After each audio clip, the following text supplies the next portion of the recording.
a New York Times best-selling book and you sold 100,000 copies, right? So people paid about $2 million, 20 bucks a book.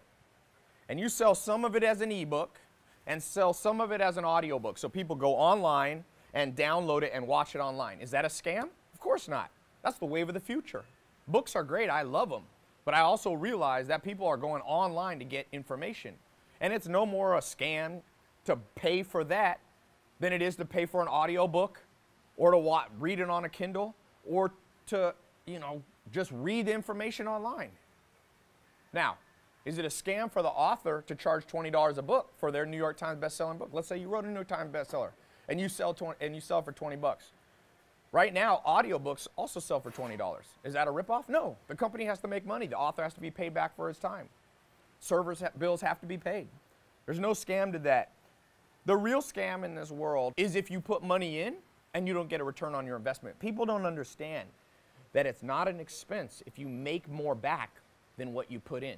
For example, if you bought a piece of real estate today, you invested in a piece of real estate and you paid $500,000 for a multi-unit property, and a year later you sold it for $700,000. Would you think of that $500,000 as a wasted expense, as a scam that you put 500 grand in? No, because you got more out of it than you put in.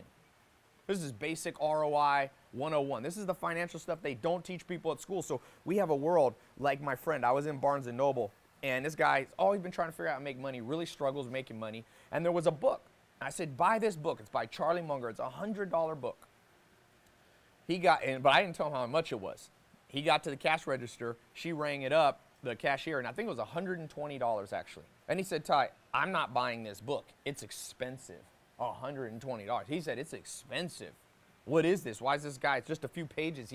Is he scamming me? He could have sold this book for 10 bucks. That's all it cost to print it. I said, that's books by Charlie Munger. He made $1 billion, and he and Warren Buffett made a $300 billion company. He laid out his mindset, how he thinks things through, how he invests his money. I said to my friend, buy that book.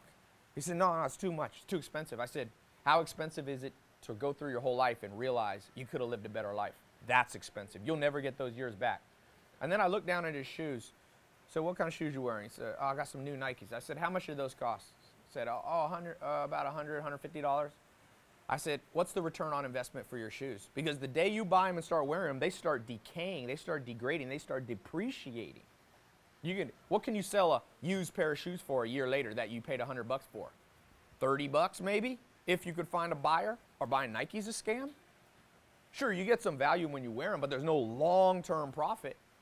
You buy the right book, you pay for the right program, you can have a tenfold, hundredfold, thousandfold. I can tell you from personal experience, the reason I sell programs online is because what got me into the internet game, the digital era, is buying a program by a guy named Corey Rudl. I put all my extra money that I had zero money. It was like $500 to $1,000 to buy his products. And I only remember one thing. In this course, he alerted me to the fact there was a new platform called Google AdWords. Go check it out. I don't remember anything from that course.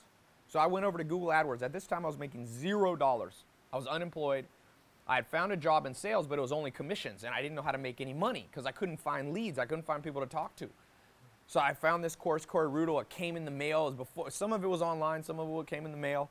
I remember reading. I said, let me go to Google AdWords. Well, it turns out I was one of the first people in history to use Google AdWords. Not because I was smart, but because I paid this guy for his intelligence, his intel, his ideas. I signed up for Google AdWords 1 month after it started.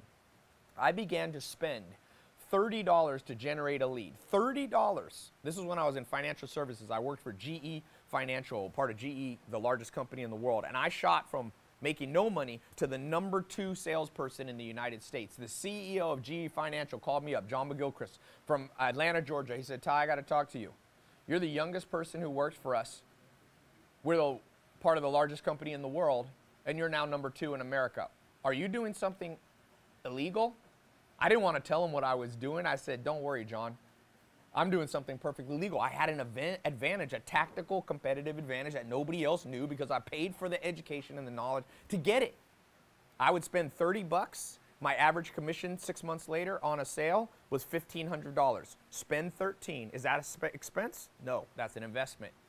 I invested $500 in that course. I invested $30 into a lead, $1,500, $15. I was one of the early adopters. Now, if you try to do that on Google, because so many people are doing it, you'll only on average, you'll have to spend $1,200 to make $1,500 because so many people have saturated that market. So you also pay for online programs to find cutting edge information that not many people know. Was that worth the $500? Well, I shot from making $0, no college degree, no house, no car. In 9 months, I made $72,000. I went from zero, that's on pace to make $100,000 a year. I went from 0 to 6 figures in my early 20s, didn't know what the hell I was doing, hardly had any mentors at that point, had no car. I went and be able to get my own place, I got a car, and I began to live life and enjoy life. Started making $6,000 or $7,000. I remember the first time in my life I was able to take a vacation. I went to Puerto Rico. I brought my dad. The only trip, I didn't grow up with my dad. He was in prison when I was born, but the only vacation I've ever done with my dad was that one. Because I could afford it.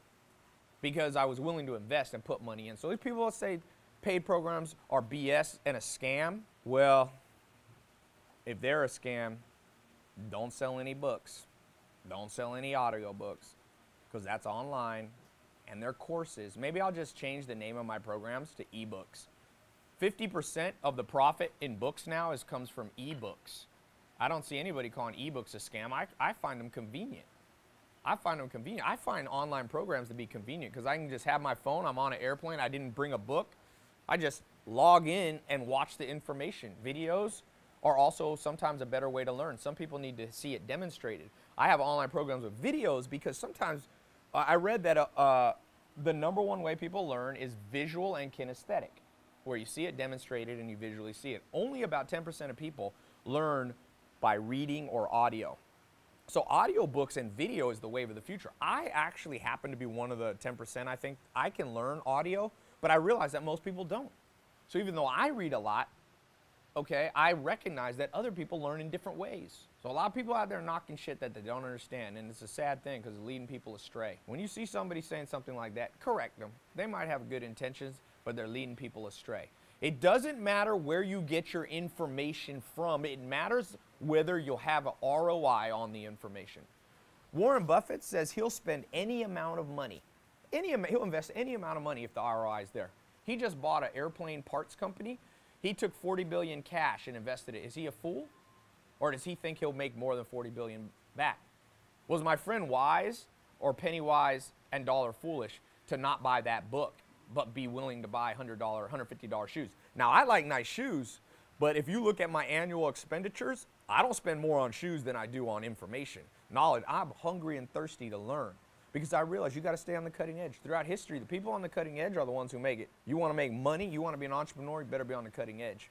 And if you got to pay for that information, if you got to parachute to find that information, get in an airplane and jump out of the plane. That's how the game goes. Not many people can do it, and I understand that people learn different ways. Don't call my programs a scam, especially if you sell books.